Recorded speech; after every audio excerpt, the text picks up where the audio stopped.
So Leash Reactivity. And then you're currently doing training. I know the place, but it's not transferring to the outside world.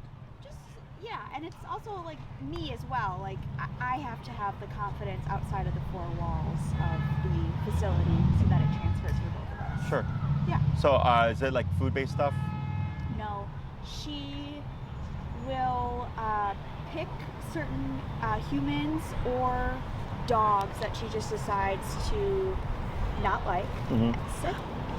And when she does that, she lunges up and has a reactive episode. Okay. And she typically has like a tell right before her body language changes. So at this point, I just like wait to see that, and then I pivot and turn somewhere else. But I see. She's done a lot of like leash and obedience training. It's just about the reactive behavior. I see. So. And what's like her proximity? Is it close proximity or like even like at a distance like here? No, this is nothing. It would have to be closer. I see. It would have to be closer. And I will say that she does pick on women in particular. Okay. And I have noticed like older women. Okay. Sometimes what I've noticed is their posture isn't fully up. Like it's a little bit Sure. Hunched. Yeah. But it's not like it has to be someone with a rocker or anything like that. It just, that's sort of, I've been trying to figure out the pattern, but that's the issue. Okay. And that's Tina. Oh, it's funny because Tina's my mom's name. Oh, really? Yeah. Oh, She'd be the first Tina that I've ever trained. Oh my gosh. Yeah, it's funny. I named her after my imaginary childhood friend. Oh, okay. So that was the name. That was the name. It's a great name. Yeah. I'll make sure I'll tell my mom. Like, Yeah, great please name. do. Yeah. Well, Please her do. name's Valentina. So, Valentina, I love so that. Tina's short, yeah. I love that name. Okay, so with the training that you've done, was it food-based or, because I see you got the prong. Yep. Was this through Jennifer or? The prong? Yeah. No, that just is like what I'm comfortable with. Okay. Based off of like when she was like 3 or 4 months old, in terms of just having control if she does react. Like this is really the only way that I'm comfortable. I see. And she is more comfortable on this than she is a harness. Like she really is afraid of a harness for whatever reason. Okay. And that's my preference, but obviously I'm open to suggestions. Okay. So prong collar is a great tool. I have nothing cool. against it. Yeah. Cool. No. I know people have a lot of things to say about it. Yeah. So, you No, know, everybody has an opinion, right? Yeah. So only reason why I bring it up is because as far as I know, it's Jennifer, right? Yeah. And maybe she's changed because I had another client come from her, also on a prong collar, but back when I knew of her, she was purely positive. So I'm not sure if this is something that she was. Okay. Hi, could you call your dog? No worries.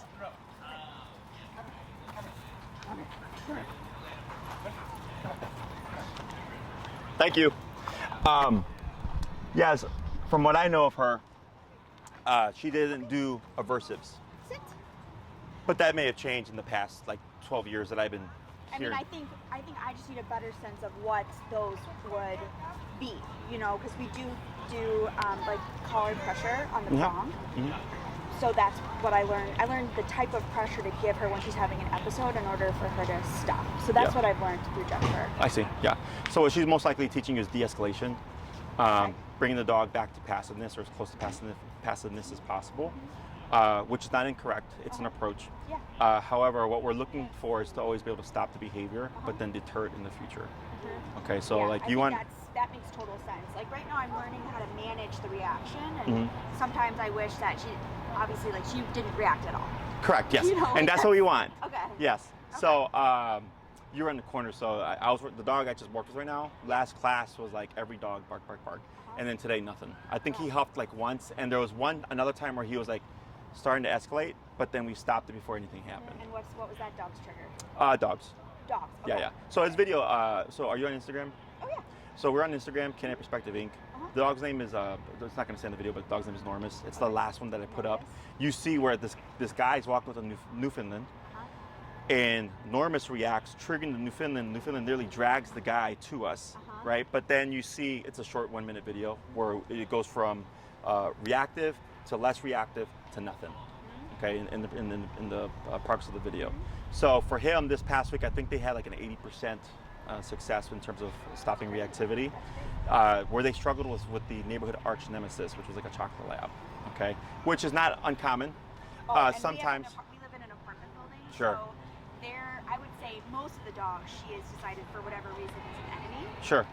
So the elevator is really scary Yeah. for all of us. Close proximity. Yes. Yeah. So she is excellent on the leash in terms of obedience. Mhm. Eye contact, sit, stay, maintain, down, heel. We practice that all day, every day. So I feel very confident in her abilities there, but it's gone when there's The someone else in reactivity. the elevator. So it's really me just going on eye contact, Mhm. stuff, and things like that. Yeah, and she I can reacts see. well. She's cute. Yeah. I know. Thank God she's cute. I always say it's like that face. So you have a really good foundation. Like I can Yes. see it, and Foundation from is what there. you're saying, you have a very good concept. Uh-huh. What you just need is something that's actually going to be powerful enough to get you to the point of when I walk past the dog, I'm not like, is it going to happen? It's like I know it's not going to happen, but if it does happen, Yeah. I'm not worried about Let me it. put it this way, like I don't feel comfortable having any other person walk this dog. I am the only one I feel comfortable like walking for, like family, friends, like anyone who could help me in a first year of a dog's life, like because she's so unpredictable, Mhm. it's a lot, you know what I mean? So I would love to feel more comfortable saying like, sure, someone like help me out with a walk every once in a while, but Yeah. because of that, like I just would never put anyone else under all that pressure. That's funny. Because I get like really extreme cases. So for me, like this is like easy peasy. Oh my god, it's like so validating to hear you say that, because in my head it's like it's really scary. Yeah. Well, if you're not used to dealing with it, Yeah. right? Like me, I'm desensitized to this stuff. I've been doing it for so long. Like, you know, like this is like a dog bite. This Yeah. is 10 stitches. I have the other one here. I got 6-inch scar here from Rottweiler. I'm used to it now. Okay. I don't like it, Yeah. but I'm used to it. I'm like, okay, cool. That's what we need to do. But this for me this is like super simple. Yeah. I think some important context for you to know is my husband's family's dog. Mhm. They became like really reactive after age like 2 or 3 Mhm. and bit my husband, Mm. and then they needed to put the dog down at age 4. Mm. So this specific issue is very sensitive in our house. I So see. that's why it's really important that I get in front of this. She turns 1 tomorrow, so like I feel like she's at peak learning.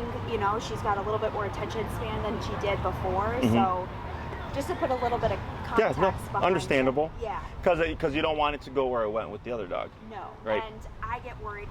The prong is excellent.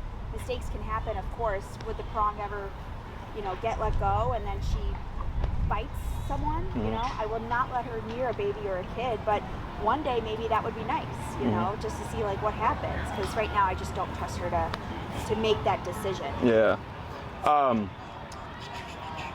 With And the that's Tina, and she has horrible recall. On leash, she's excellent. Off leash, when it's time to leave for a walk, we play a game. She thinks it's a game, so I chase her. I would never trust her off leash in a park because she will not come when I call her, even though we practice it a lot on leash. But just to give you that background as well. I gotcha. So that's not the problem either. Okay. Yeah, I would say the reactivity is first priority for me. Do you care that she eats sticks? No, I do. Thank you. So when she eats sticks, what you can actually do is the pressure of pulling up to pull her into a Yes, sitting position. totally. Yeah. Yes. But we wouldn't say sit. You would just simply pull up. Got it. Okay. Because if you say sit, you're in obedience mode when really you're just saying like you need to stop chewing Starts sticks. to get weird, yeah. Okay. So I'm assuming before booking this, you did research on the approaches that we use, the training tools that we use. Yes, I am. So we use remote collar, prong collar. Yep. My Sorry, I should mention that in our house, like most of the time, Tina's wearing a bark collar okay. because she barks. We live in a high rise and the neighbors are noisy, Mhm. and so she's very sensitive to door slamming for our neighbors and in the hallway. Ah, sure. So she does wear a bark collar. It's the like main one, the deluxe Garmin Deluxe Spark Okay. or whatever. It looks great.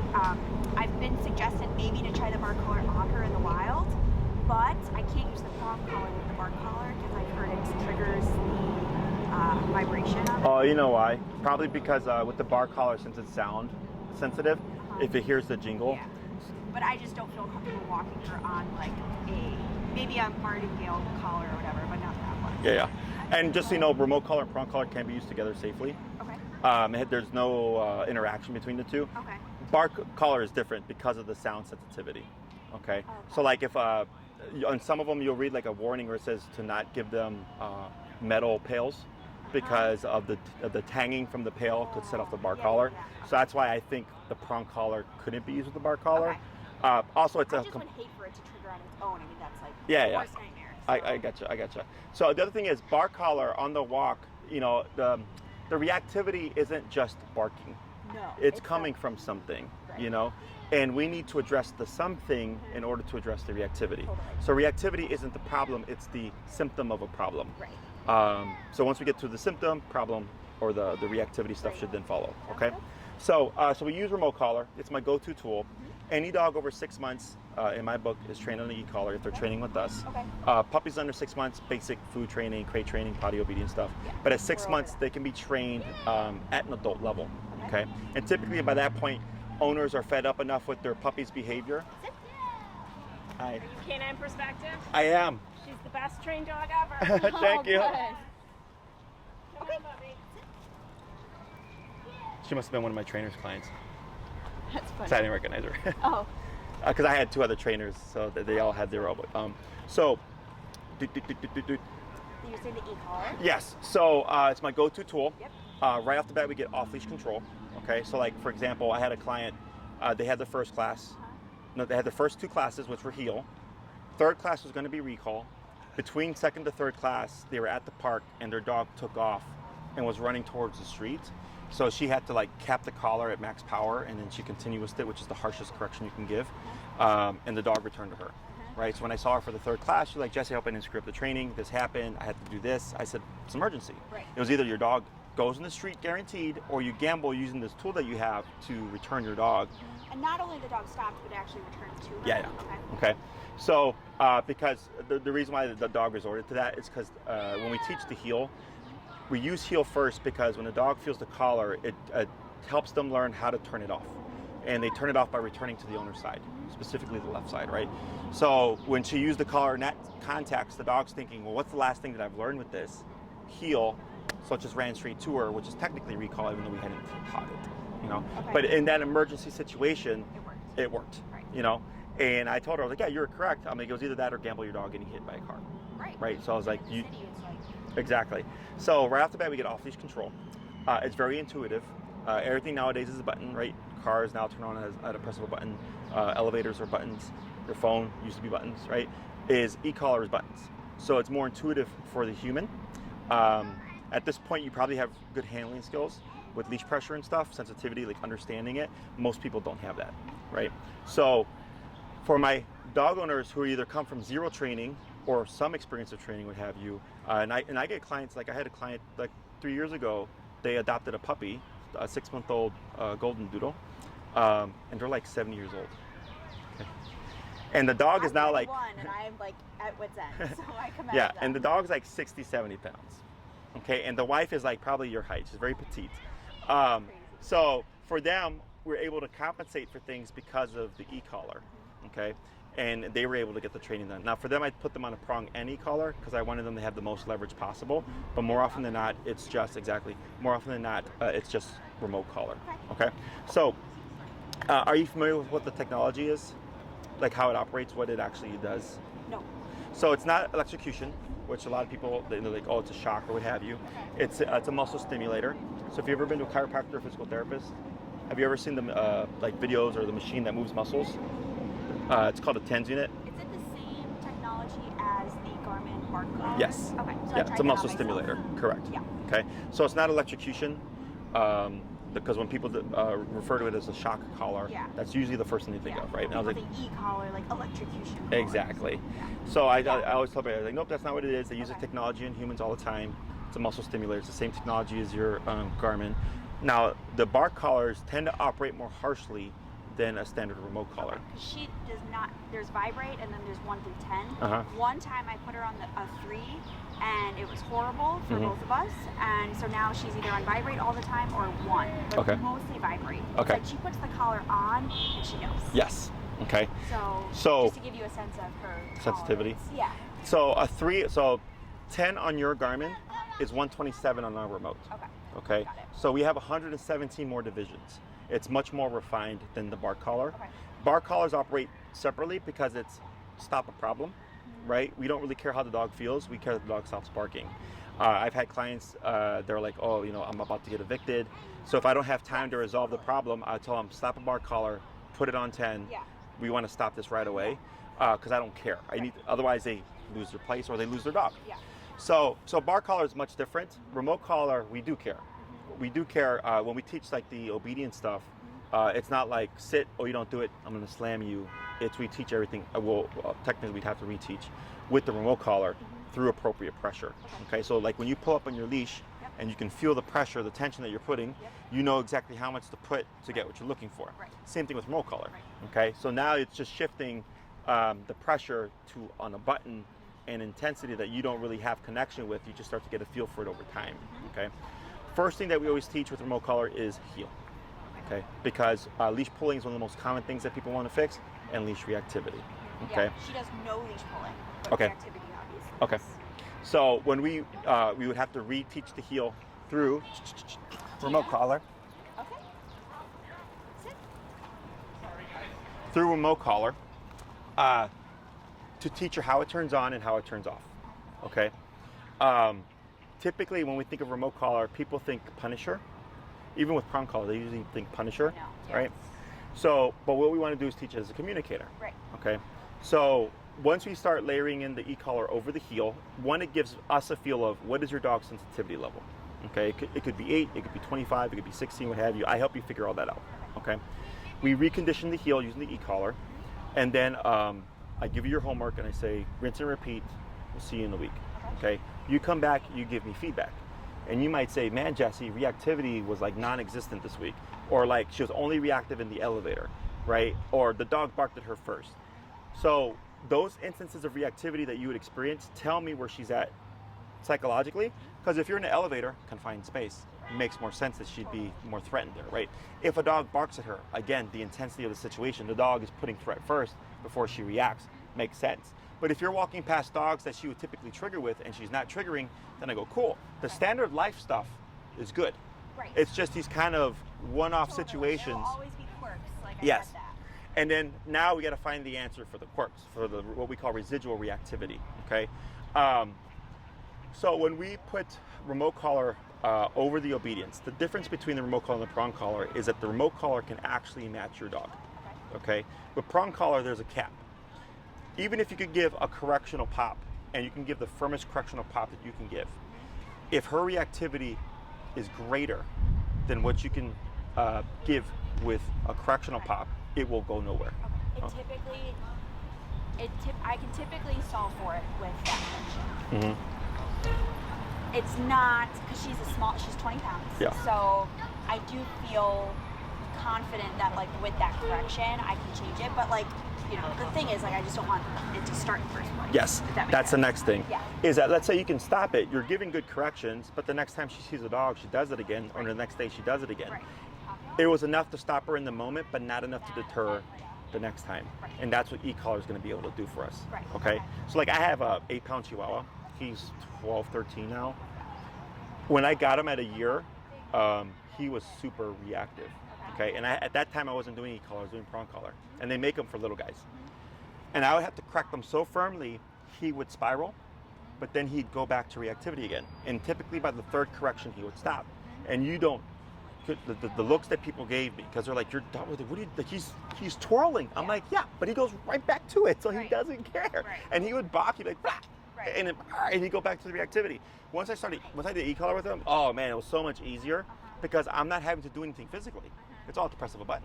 So if I have to give a harsh correction, I press the button, that does the work for me. I no longer have to do anything with the leash. Does that make sense? Yep, makes sense. So in some cases, because remote collar is a different kind of pressure, that in itself will resolve the reactivity. If it doesn't, I go, no big deal. Now we got to figure out what level, what intensity does she need to correct the behavior and then not do it again. Okay, every case is different. Her size, her age, her breed, her temperament does not determine that. Okay, her want or her need to be reactive is what determines that. Okay, so to give you an example, I had a miniature schnauzer that I trained, probably same size, 20-ish pounds. The dog's number was 80 out of 127 for obedience. Okay, Wow. just for obedience. So if you told her sit, and if you're anything less than 80 on the collar, she wouldn't do it. Once you hit 80, boom, she would do it. Okay. And the owners were like, we don't get it. Like, she's so sweet. She's the nicest dog, this and that. I go, I understand that. I was like, but it's not about her sweetness. It's not about the lovey-dovey dog that you see. It's that your dog is physically tough for a little miniature schnauzer. Right. You know, and she was on an appropriate collar. It was meant for a 35-pound dog and under, so the output is also not the large amount. But I was like, if you're anything less than 80, she's not going to listen because that's what your dog needs. She's just physically tough. Does that make sense? Yeah, so, she's a drama queen. Okay. So, yeah. And then so we'll figure out, so I help you figure out that stuff during the session. Now let's say, and we train here. Have you been to Dawes Park before? Oh, yeah. Yeah. Busiest park in Chicago. Okay. So if we're here and we're training, even on day one, if we see a dog coming and she becomes reactive, I work you through it real time. So the video that I mentioned earlier with the dog Normus, that was her first class. It was all real time. I just walked them right through it. And then today, way better. Wow. Okay. So I don't need to touch the dog. Okay. You show up, you have your equipment. I help you figure everything out, fit, settings, all that stuff. I start the training with you. I coach you through everything. You're doing everything hands-on yourself. If a dog comes and she becomes reactive, I coach you through it. I walk you through it. You handle it yourself so that when you leave here, it's like, okay, I did it. Now I have something to use in the week if she should become reactive, okay? And then we just kind of build off of that. Does that make sense? Yeah. Questions on any of that stuff? No, makes sense. So we have the reactivity. We need to reteach heel. Even though she walks well, what most likely what I'm gonna have to do is force mistakes to happen. Okay. It's gonna have to make me work a little harder because we need to layer in the collar when the dog screws up. Okay. So to make the dog screw up, we do things that are typically unfair, like turning randomly out of nowhere where the dog has no time to see what's going on in order to use the collar. Okay. Once they're conditioned, everything's fine. Okay. With the recall stuff, so that would be the next thing. So it's 2 classes on heel. By the second class, we should have a good idea of her reactivity, your confidence level. Third class can be recall, or if it's like, hey Jesse, you know, it was a rough week, let's walk around Oz or whatever to see her reactivity so we can correct whatever I'm doing incorrectly. And then we would do that. And then the recall would be the next class. So I would envision 2 classes on heel, that's standard. Third class maybe on reactivity, if we feel like we need it, or we jump into recall, okay? And then in terms of her obedience stuff, is there anything else you want her to do like better or more reliably, or is it really like the recall? I mean, recall is probably the biggest thing. I mean, like the thing is like I can't break her anymore. You know what I mean? Because I don't know how she's gonna react. Like she can't go to someone's home where there are dogs for a barbecue, like that sort of stuff. Like, and even though that's maybe really far in the future, I would say the reactivity is probably number 1 for me, and then recall is number 2. She counter serves, so we really focus on having like 4 feet on the ground, like doing off things like that. Okay. But I honestly think like with what you're saying, like having those corrections, it'll be very simple to just. Yes, and I will give you when it comes to correcting stuff in the house, if you use the e-collar, you'll become dependent on it. So I like to refer to it as a cop on a collar. Okay. When it's present, your dog's behavior is going to be drastically different. Got it. And then when it's off, they're going to be like, I can get away with stuff. Right. Okay? So it has nothing to do with the training or the quality of the training. It's what we call opportunistic behavior. Humans do it. You guys, you drive? I drive. Do you go on the expressway? Yeah. Do you go the speed limit? You know. Yeah. We don't, right? Yeah. You see a squad car, what happens? You slow down. Opportunistic behavior. Right. Okay. Same thing for your dog. So that's why I like to call it cop on a collar. Yeah. So, because people always question like, well, Jesse, if the training is so good, why do I still have to use it post the training or what have you? I go, because dogs are living beings. They can make decisions, and they will make decisions based upon, do you have the ability to correct me or not? Right? Do you have the ability to correct me at the scale that I'm going to respect or not? That's dog. So, in the home, I'll give you an alternate means of correcting her that's not dependent on the collar, so we can start to nitpick at all that stuff. And so your dog shouldn't need to wear the bar collar in the house. Okay, yes. We can correct that as well, okay? I can only take you as far as you're willing to go in terms, so like let's say, for example, her reactivity is worse than I anticipate. And I'm like, all right, you have to be at 70 out of 127 for the corrections, right? And you come back and I'm like, how was it? You're like, oh, it was a terrible week. First thing I'm gonna ask is, what was your setting? And if you're like, oh, I was at 30, I'm like, well, I thought we had, decided on 70. And you're like, oh, I felt bad. That's gonna hold us back. Okay, so you also have to make sure I'm comfortable with that setting so that I go home and feel like everything that we do makes logical sense. Yes. So we're not coming in at 70. Right. Okay? I will walk you through it. Test to see Yes. Okay. So for Normus, in the video, we started at 24. And it's a great video to watch because you hear me ask, like, what are we at? They're like, oh, and they're like 24. I'm like, was it enough? They go, no. Later on, I point out we're at 40 and it's instantaneous. Okay, but for them, they saw the progress from 15 to 20 to 25 to 30 to 35 to 40. So in that one class, they go, okay, this is why we're at 40 because it's instantaneous, it's immediate. Same thing for you. I'm gonna walk you through everything, okay? And would your goal be that she wears that sort of collar for her life, or is this something that, like dogs, like in their puppyhood for the first few years, and then gradually you can take it off? Like, what do you? The way I look at it is as when you need it, you have it. Okay. Okay. So outside, you I'm can't. just curious if people like use it forever then, like once they start having that. In my book, collar. yes. Okay. In a sense. Okay. When you have it, when you need it, you have it. Okay. So what that means is, if inside the house, like with your bar collar, in my opinion and experience, you shouldn't need to have your dog in a bar collar. Okay. We're going to correct all that stuff so that your dog can be in the house naked and not have to rely on these tools, right? But if you're going out into the world, her collar is on. It's not that you're always using it. Right. It's that it's present just in case something happens. Got it. Off leash dog. You turn the corner, dog. Right. Right? So in those moments that we can't account for, if I lose control, it gives me the ability to regain control. Does that make sense? Yeah. So it's not that you're like always having to press the button every day. It's we found a setting that works for her. Yeah, it's like home base. Sort of Exactly. thing. She's like, okay, I know not to misbehave, but just in case life happens, you have the ability to recover and regain control again. Okay. The other reason is, as humans, we're aware that there's laws, prisons, cops, judges, right? That keeps society in check. If it wasn't like that, we wouldn't have the size society that we have now, right? Your dog isn't like that. She doesn't go, you know what, mom disagrees with these things that I do, so I'm gonna behave and be a good girl and not cause mom all this stress, right? She's going by what you give her. So if you walk out and it's a structured walk with possible consequence if she gets out of line, she's going to give you that in response. So it's something that we practice regularly. So most people walk their dogs 3 times a day, 7 days a week. So that's, I wish it was 3. what do you? It's a lot more. Oh, why more? She just has a lot of energy, so I want to make sure. And we live in an apartment, so we live very close to Lincoln Park, so we just walk a ton and Okay. play. So I can tell you now, you don't have to do that. Okay.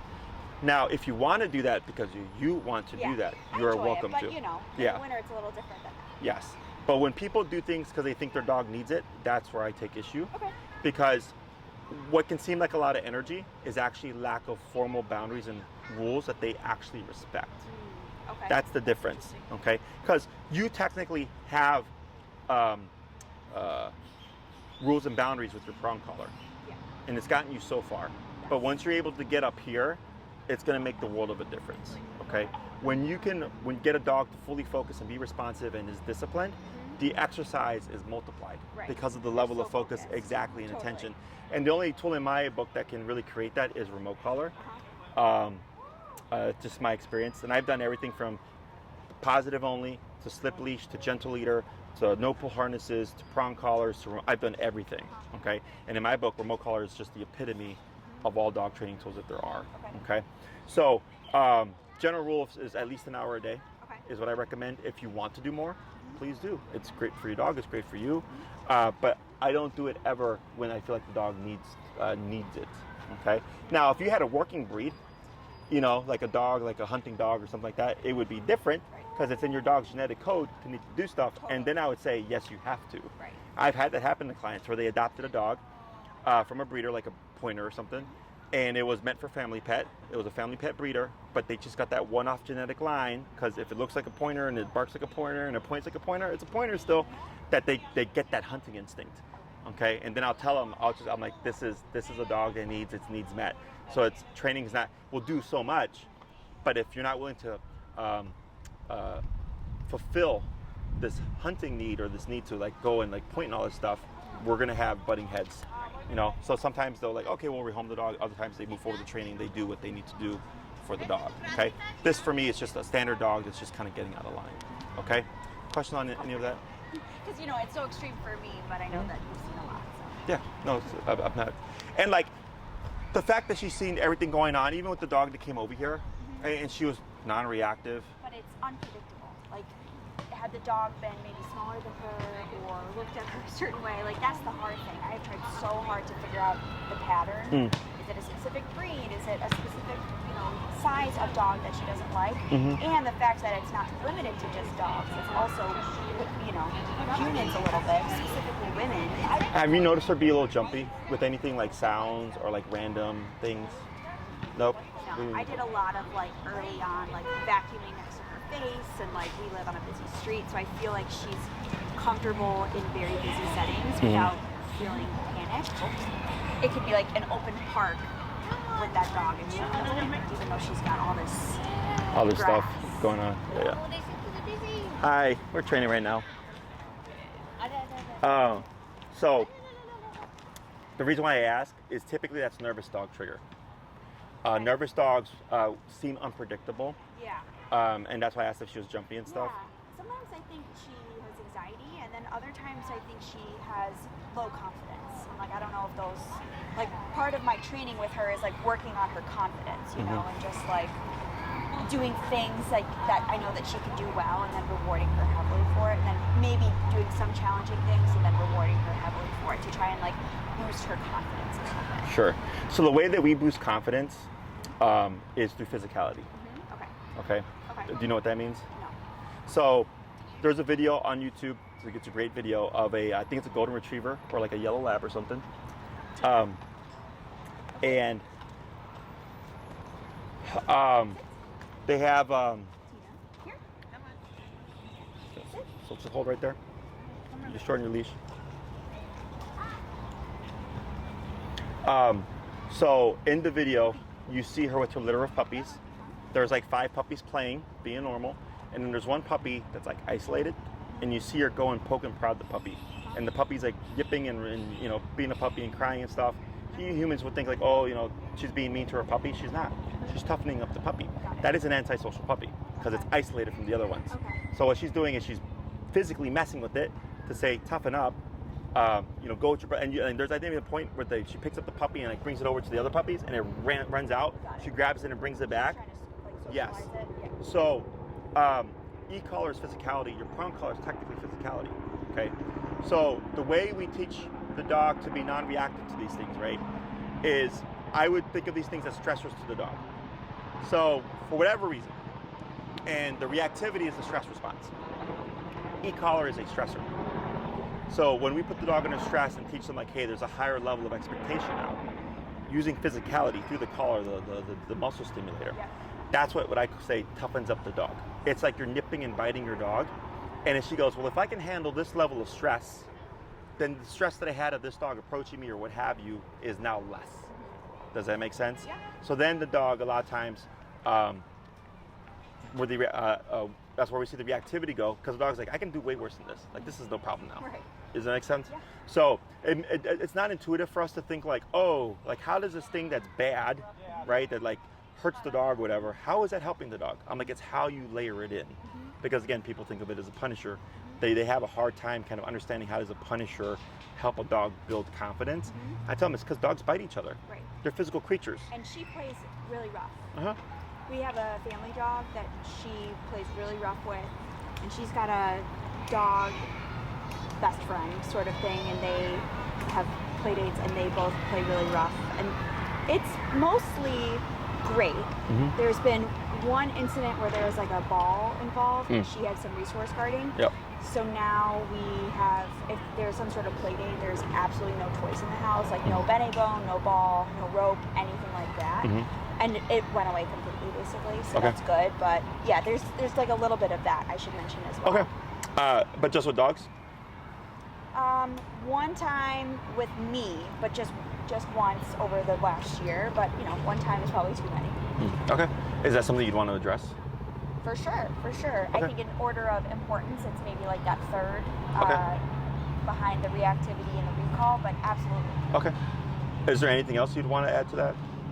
Maybe making breakfast. I'm not that good. Maybe bring a beer. Yeah, right. Crack open a beer. Would you like to take her to let's say if you guys go to a restaurant or something? I do feel comfortable bringing her to restaurants Okay. because I've done training, she can lay down and maintain, and I put my foot on the leash, and she's good like that. However, someone's oh, your dog is so cute. Yeah. That's the part. So Okay. if it's a certain restaurant where we can get a corner seat, fine. But if it's a busy area where she's a very cute dog, so people are like, oh, and that's when, I've actually thought about getting a bandana for her that says like, Do not pet. Please do not pet me. Yeah. Okay. Just because it's like that's when things. Yes. I'm not in control of that. So in that moment, is that where we see the reactivity? I gotcha. Okay. Cool. For sure. So yeah, with the I do recommend the do not pet ones, and then don't be surprised if people still try it. Like, okay, some people are dense. Yeah. Just so that just so you know, what I usually recommend to people when that happens is to not say please. It's just to say don't touch my dog.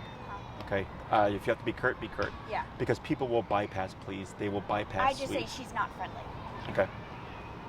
And it's worked. People Good. are like, oh. Good. She looks very friendly, Yep. and every other doodle is friendly. It's Yep. like, Good. Yep, that's fine. Make statements, not requests, is what I usually recommend. I completely agree. Yeah. Don't make it vague.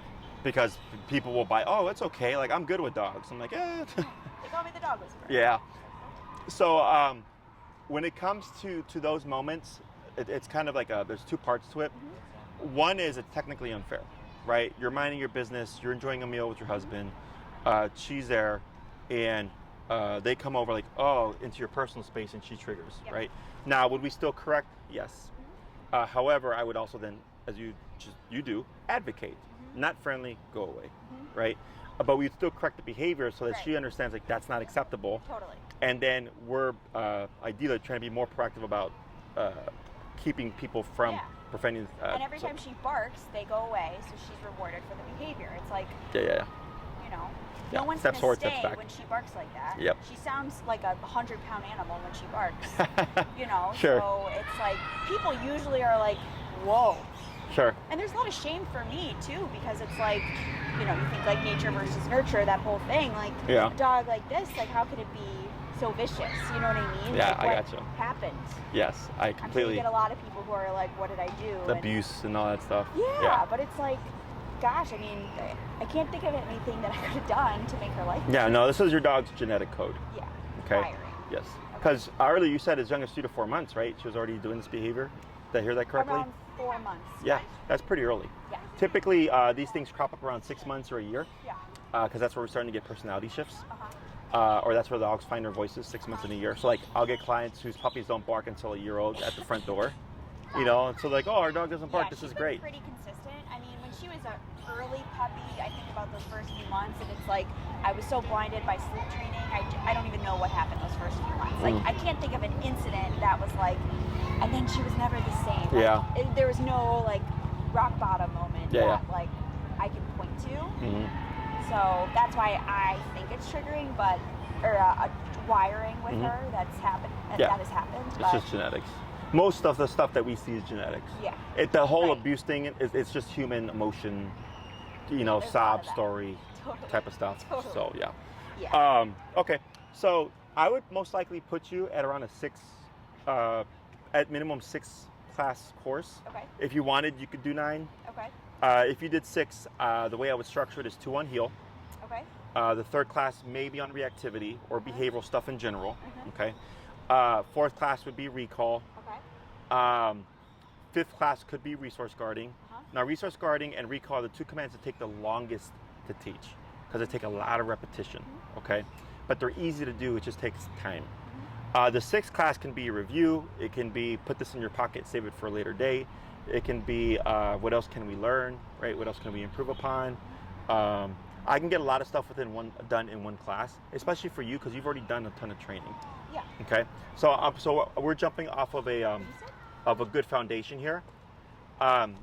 If you did 9, it just gives us more of a window to address stuff. It gives us more time where it's not so pressed. Okay. I don't foresee this as being difficult, but to give you an example, I had a client and I suggested they do 9, 12, and instead they chose 6. Okay. Now, when I see 6, I go, okay, I got to get this done in this time frame, right? So I'm gonna be less. There's less patience. I'm not gonna beat around the bush. Like I have to. Yeah, exactly. I just got to get it done. I get it. So in the first class, I'm trying to get it done, and we were like at 90 out of 127, and I was like higher, and they were like, well, why would we go higher? I'm like, because we're not getting what we need. All of this in. Yeah. So then I ended up just telling them like, you know what, it's not gonna work. find another trainer, because of we're just butting heads. Yeah. But I don't really foresee that in your case. I think you'd be fine with either or, but if you did 9, we would have more wiggle room. The other thing that we want to keep into account is the kid thing. Yeah. Right? So in the future, are you guys planning on expanding family? I'm assuming, yeah? Does she get exposure, like regular exposure with kids? In our building, but I never let them interact. Never. Okay. So what I would suggest is I need to find a volunteer child. a sacrificial lamb, so to speak. I was like, I gotta go on Craigslist and be like, someone willing to show me their baby or something. Yeah. So great places to try to go to, like here, like there's the kids park, right? Yeah. So if you're sitting outside the park, her at your feet, kids are running by, they're playing exposure. If she reacts or growls, we correct it, but we don't go anywhere. So she's like, okay, this is not acceptable. Yeah. But just to start getting her used to the energy. Right. Okay. I think if I think about her in the kid moment, what she has done in terms of kid exposure would be maybe we're walking down a sidewalk and on the left side is the 10 little kids on the chain, like they're all walking together. And I keep her on a very tight heel and I repeat heel and I reward the shit out of her afterwards. And she does excellent there. My worry would be we're on the bench, a little kid waddles over and she is stationary and the kid approaches. That I can see as the issue. Like, you know, the elevator, like when we're stationary, someone's coming towards us, like, ooh, like that sort of thing. So just to clarify a little bit on the kid stuff. So do you have friends with kids or anything like that? I do, but they're all newborns, so they don't. So not okay. But they don't waddle like a scary kid would for her, you know. Yeah. So, but at some point they will. Yes. You know. So, maybe take them out to lunch or something, and then borrow their kid. Yeah. But there's exercises that I have that we can use. We don't need her to. It would be great if she would love the kids, but to be able to coexist. Okay. Yeah, for sure. Now. For sure. In my experience, there's no predictor for how a dog's going to behave when we bring a newborn into the home. I've had completely friendly dogs become defensive of the baby. I've had friendly dogs protect the baby from the mom and dad. I've had highly aggressive dogs love the baby. There's no pattern, but there's a structure that I approach things, and I go, do it this way. It's the least invasive to the dog. It's the least risk, and allows the dog to, in time, because the baby, once it's home, isn't going to go anywhere. So it's time and coexistence with the baby is what helps them kind of like, oh, okay, like you're part of the family. Yeah. You know, most people, you know how many times I hear people like, oh yeah, I brought my baby home, and like Simba, you know, bring the baby to the dog, and then like the dog growls and whatever. I'm like, that's why. Like, you don't do that. So there's stuff that I would say to not do, so that this way we can build over time trust and acclimation.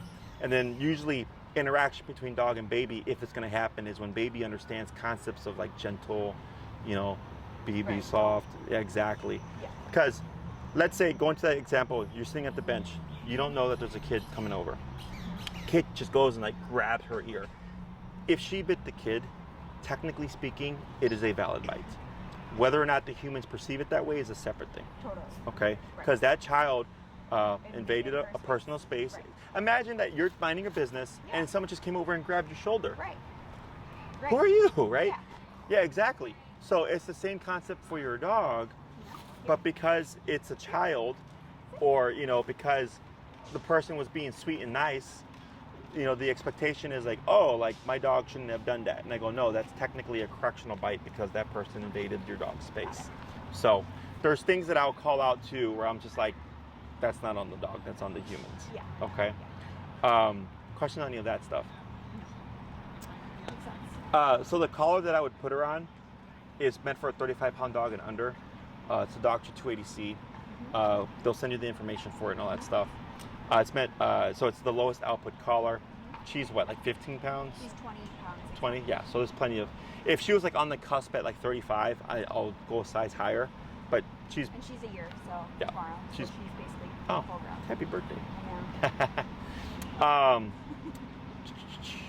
So we already covered, when does the collar go away? Well, the classes typically weekly, or do you recommend doing them like 1 week every day? Like, what do you... Yeah, so typically, in your case, it'd most likely be once a week for an hour. Okay. Once we get so far, like let's say you did 9, for example, okay? We got all the stuff that we wanted to get done. Maybe we're on class 6 or 7. and then I'll tell you like, okay, everything's looking good. You now need time to rinse and repeat. Is you might go off for a couple of months, you know, trying to expose with the kids, finding friends with kids, all that stuff to repeat the exercises, and then you would come back for, you know, class 7 or 8. When you're ready, you're like, okay, Jesse, this is where I'm at. Okay. We made good progress, but we're stuck here. Okay. Like, okay, here, this is what we'll do. Make some changes, go off and practice some more. But you recommend at least 1 week between classes so that you have time. I have time to actually practice it. Yes. Okay. Yeah. Got it. I've Cool. had clients that want to do one every day, and I'm like, it's not worth it. I'm sure you've got like desperate people like, okay, Yeah. like let's just do it on one. I mean, day. it's an easy money grab, but I'm just like, no, it's not going to benefit you. Yeah. Like, you need time to screw up. You need time to see failures. Totally. And for me, it's being comfortable with that. Yeah. And the other thing is weather. Sometimes the weather is super crappy and you only get like a handful of walks in. Yeah. And in some cases, I'll tell the client, like, you know what, don't even have your second class then. Like, push it back a week because if you've had get a no chance to chance to practice, there's no benefit in going to the second class. Yeah. Other questions? No, sounds good. We're on the same page. If you'd like, did you watch any of our videos by chance? I watched some of the like on the homepage, but none of the actual tutorials. or Okay. anything yet. So on the homepage, because I've updated it, so I'm not sure when you saw it. It was a while ago. If you go down a bit, there's one with the pit bull, like kind of smiling in the sun as the thumbnail. That one's a really good video to watch because that dog was super human and dog reactive. And you see her just like all over the place. And by the end of the class, she's calm. And by the next week, she like 180'd her behavior. Wow. Okay. But I explain what's going on in the theory and the application of the collar. Okay. And then I have another one. It's like a playlist called client training or dog training highlights. And like you'll see like little short clips of like Normus for one is one of them. I have a dog named Ellie. It's an 8-minute video where she's like constantly anxious, and then in the video she calms down and she's actually quiet during the video, and the owner's like, I can't believe like my dog is quiet for the first time. So like just stuff where you see like the e-collar being used, and then like me explaining how it works. Perfect. Okay. That sounds good. In terms of like the scheduling and stuff, Maria, who are you going with, Tina or Maria? I think Tina. Tina? That was like a great name. I think Oh, okay, that's I right. My was mom's like, name. Yeah. So Tina's my mom. Oh my god. Yeah. So. She's like, it is a great. So for the scheduling stuff, if you want to kind of just expedite things a little bit, if you email her and you go, hey, I want to go at 6 or 9, and then this is my availability, and we windows. So like, don't say Monday at 5 or like Tuesday at 4, because my schedule's all over the place. I will make myself like very flexible for this, for the calendar, you know. So Okay. I'm not. Cool. I work from home. Oh, so excellent. So if I'm you in told her the like, Coast. I'm open, Yeah. then it makes it easier because she would just cross-reference your calendar and mine, Okay. and give you times at work. So I think we'd want our first class like pretty in the next few days. I don't know how booked out you are, but in the next few days, ideally. Okay, I think. sure. So if you have daytime availability, it's easier. Yeah. Because I'm usually opposite. I'm usually evenings and weekends because most people work 9 to 5. Got it. You know, so evenings and weekends are hard to get into. During the day, it tends to be more open. I'm easy. Okay. And then she'll send you the information for the 280C. Okay. We do have a promotion going on right now, just so you know, where you get 5% of your program credited to you as a credit. Okay. And you can use it for food, dog food. You can use it for like our daycare boarding services, or you can use it towards your e-collar.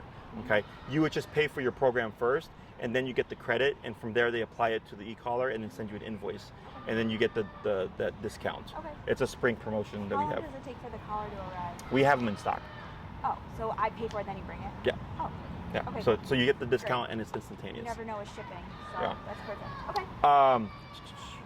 Any other questions? No. Sounds good. So I believe that's everything. If there's any questions that you may have forgotten to ask, you can just email us, and then Yeah. we'll get back to you.